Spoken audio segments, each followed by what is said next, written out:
시청자 여러분께 문화 인사드립니다. 현월TV 윤목사입니다. 개파신앙 길라잡이 서론의 강의를요, 제가 본 채널을 통해서 아주 예전에 올려놨습니다. 제가 그 강의만큼 굉장히 자신있게 추천을 드립니다. 많이 보십시오. 자, 꼭 보시길 바라고요. 개혁파신앙 길라잡이 서론은 말 그대로 가장 기초가 되며 근본이 되는 계시와 성경에 관한 것을 다루고 있습니다. 그렇기 때문에 모든 우리의 신앙과 교리와 신학의 이제 기초가 되는 것이죠. 그래서 이번에 다루게 될 신론은 조직신학의 본론입니다. 이제 본격적인 출발점이 되는 겁니다. 왜 서론에 이어서 신론을 다루는 것인가? 그것은 기독교의 신앙의 대상인 하나님에 관한 인식이 가장 우선되어야 되니까. 기독교 신앙을 지상에서 가장 체계적으로 잘 정리해 놓은 것이 웨스트민스터 신앙고백서.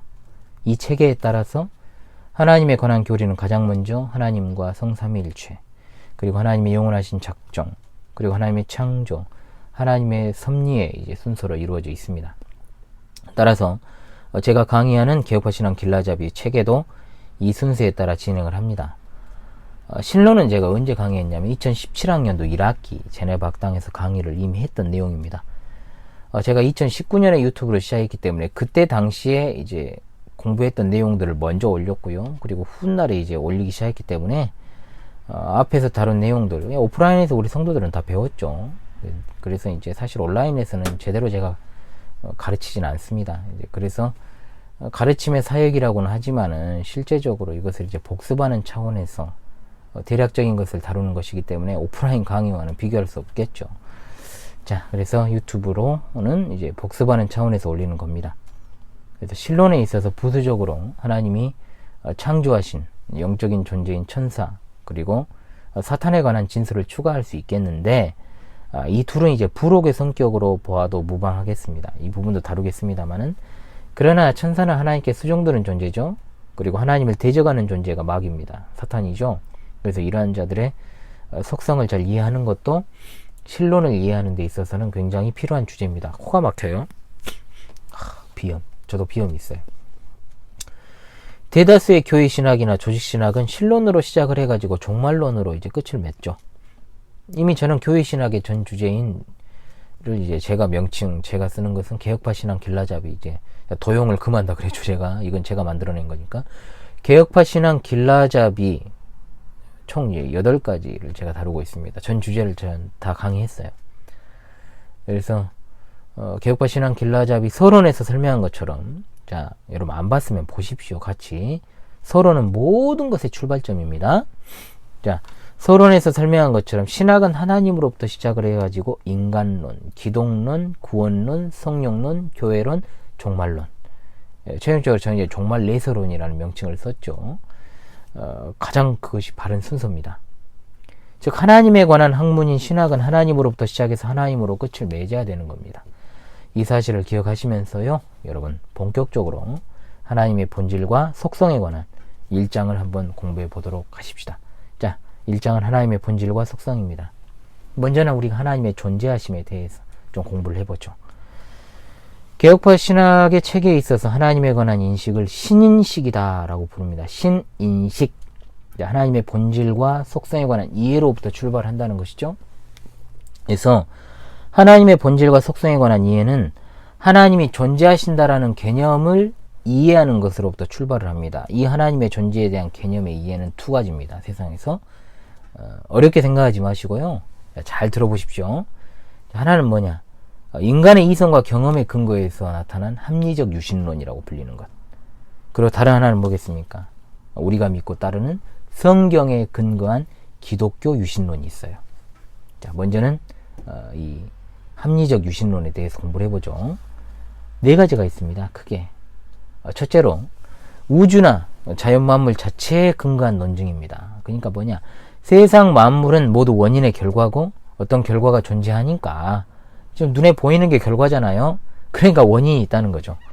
그래서 우주의 제일 1원인을 갖다가 하나님으로 가정을 하고 그 원인이 되는 하나님도 존재한다. 여기서부터 나온 이제 논증입니다. 이것을 이제 우주론적 논증이라고 부르죠. 자, 2번째입니다. 우주나 자연 만물의 목적에 따른 논증이 있습니다. 자, 그래서 모든 설계된 작품들, 우리 눈앞에 보이는 것도 다 설계된 작품들로 보고 당연히 그 설계자의 존재를 갖다가 증거한다라고 보는 것. 우주는 인위적인 작품보다 정말 탁월하고 너무나도 놀라운 작품이다. 여기 이런 이제 논증으로부터 지적 설계론도 나온 거예요. 그래서 온 우주의 질서 구조는 그걸 만드신 즉 하나님의 존재를 증거한다는 겁니다. 이것을 이제 목적론적 논증이라고 부릅니다. 그리고 세 번째입니다. 하나님의 개념에 근거한 논증이 있어요. 사람이 가진 하나님에 대한 개념은 완전하다는 것이다. 그런데 자연 만물과 그 속에 있는 인간은 불완전합니다. 자, 그런데 완전하다라는 것은 존재한다라는 것을 포함한다라고 보고, 그러니까 하나님은 존재한다. 참 진짜 어렵게 살아요, 인생. 어쩌겠습니까? 이것을 갖다가 실체론적 논증이라고 이제 불러요. 네 번째입니다. 도덕론적 논증이 있어요. 뭐냐?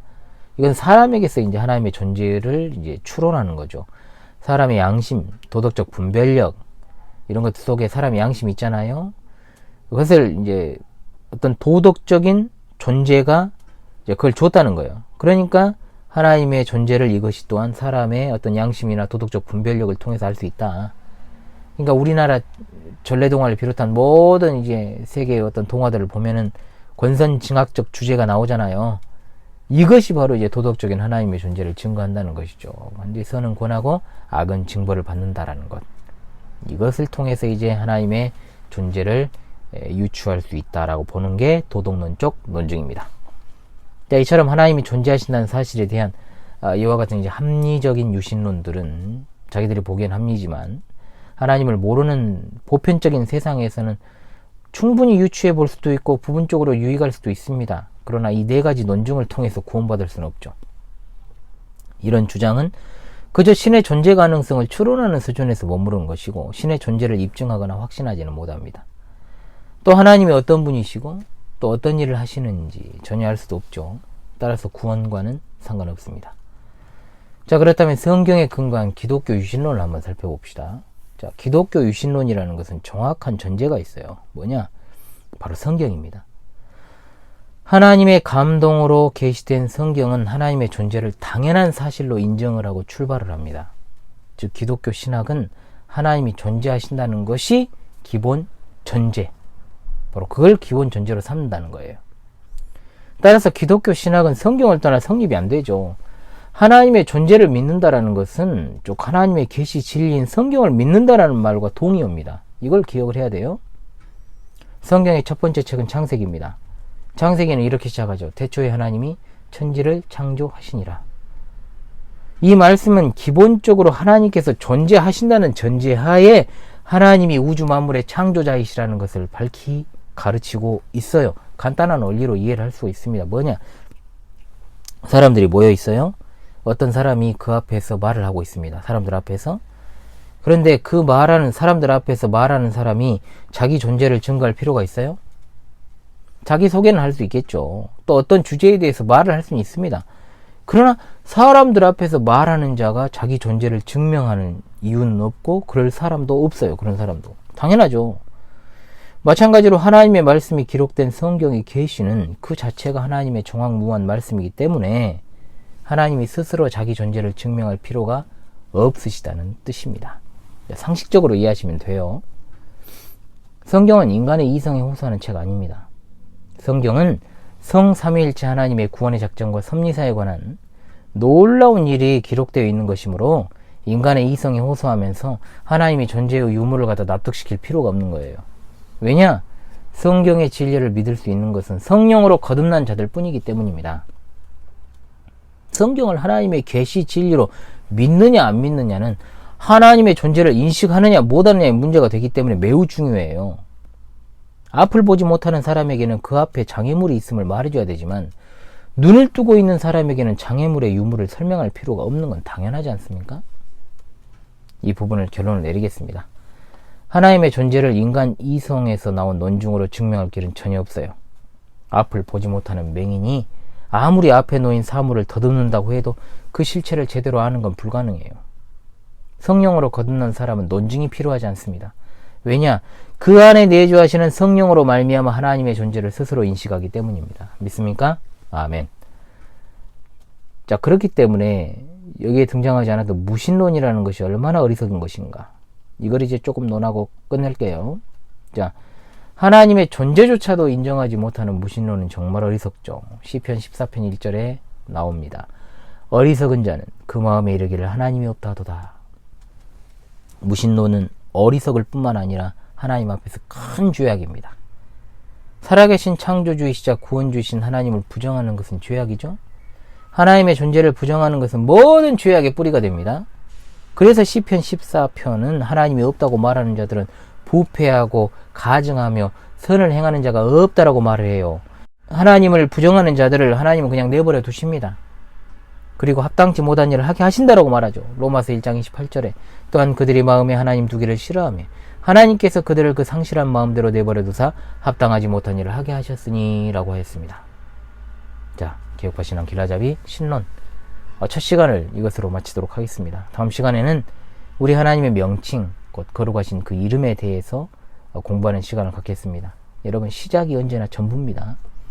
여러분, 시작부터 끝까지 함께 해주시고요. 아직 새로운 강의 다 보지 못한 분들은요, 아울러서 함께 공부하면서 이 시간에 꼭 참여해 주시기를 바라겠습니다. 매주 화요일에 찾아오도록 하겠습니다. 지금까지 현월TV 윤목사였습니다. 감사합니다.